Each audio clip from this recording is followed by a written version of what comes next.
నిజామాబాద్ జిల్లా బోధన్ ప్రభుత్వ ఆసుపత్రిలో మరోసారి వైద్య సిబ్బంది నిర్లక్ష్యం వెలుగు చూసింది. రాకస్పేట్కు చెందిన వృద్ధురాలు నాగమణి శుక్రవారం ఉదయం తీవ్రమైన రక్తపోటుతో బాధపడుతూ ప్రభుత్వ ఆసుపత్రికి తీసుకురాబడింది. అయితే ఆసుపత్రి సిబ్బంది ఆమెకు తగిన చికిత్స ఇవ్వకపోవడమే కాకుండా ఆసుపత్రి వెలుపల చెట్టు కింద పడుకోమంటూ సూచించారని బాధితురాలి కూతురు రాజేశ్వరి కన్నీటి పర్యంతమయ్యారు. ఈ విషయం గురించి తెలిసిన వెంటనే స్పందించిన తెలుగు యువత బోధన్ ఇన్ఛార్జ్ ఎత్తొండ రాజేందర్ సంఘటనా స్థలానికి వచ్చి బాధితురాలిని బెడ్పై చేర్చకపోవడంపై డాక్టర్లను ప్రశ్నించారు. అయితే ఆసుపత్రికి ఉన్నతాధికారులు రానున్నారని, అందుకే సిబ్బంది ఏర్పాట్లు తలమునకలై ఉన్నారని సమాధానం ఇవ్వటం పట్ల రాజేందర్ తీవ్ర అభ్యంతరం వ్యక్తం చేశారు. అనంతరం ఆ చోట సరైన వైద్యం అందేలా లేదని గ్రహించి 108 అంబులెన్స్కి కాల్ చేసి వృద్ధురాలని వెంటనే నిజామాబాద్ జిల్లా కేంద్ర ఆసుపత్రికి తరలించారు. ఇలాంటి నిర్లక్ష్య ధోరణి వల్ల ప్రభుత్వ వైద్య వ్యవస్థ పట్ల ప్రజల్లో నమ్మకాన్ని తగ్గిస్తోందని బాధితురాలు పేర్కొన్నారు.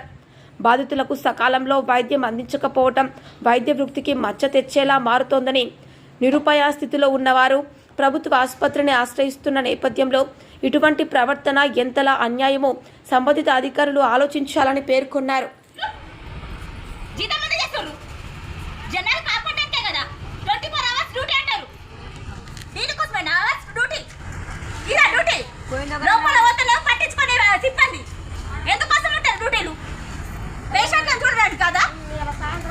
సాయంత్రం దాకా అలా పేరుకి ఇక్కడ వదులుతాం. ఉండని 11 గంటల నుంచి ఉన్నాము. ఇప్పుడు 2 గంటలు 5 గంటల దాకా డ్యూటీ కానీ అలా డ్యూటీ ఆడైతే మా డ్యూటీ ఈడైతుంది. ఏమున్నది దానికి? మా అమ్మ ప్రాణాలకు అలా ప్రాణాలు ఇస్తారేమో. ఎంత ఇబ్బంది అవుతుంది మాకు తెలుసు. మా తల్లి ఇబ్బంది, శ్వాస తీసుకోవడానికి ఇబ్బంది అవుతుంది.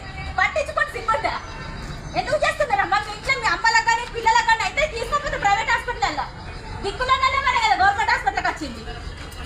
ఇప్పుడు ఇంత బాధతో ఇంతమంది మేము పరిచయంలో ఉన్నాము పిల్లలతో సహా.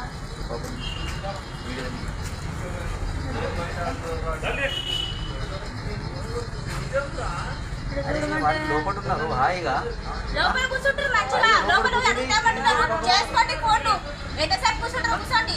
ఏమన్నమాట అది అసలు ఇది గవర్నమెంట్ హాస్పిటల్ గవర్నమెంట్ హాస్పిటల్ కాదు, వాళ్ళ కోసం తెచ్చుకున్న హాస్పిటల్. వాళ్ళు కూర్చోండి.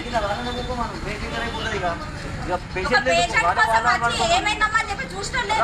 ఇప్పుడు ఈ విధంగా అయినా కూడా ఇంకా ఇప్పటిదాకా టెంపరేచర్ పెట్టగలిగారు. ఈ విధంగా ఆక్సిజన్ రంగకి ఈ విధంగా ఇప్పటిదాకా పెట్టగలిగారు. నేను తీవ్రంగా ఖండిస్తున్నా. దీన్ని ఏ విధంగా చేయాలో ఆ విధంగా చేస్తున్నా.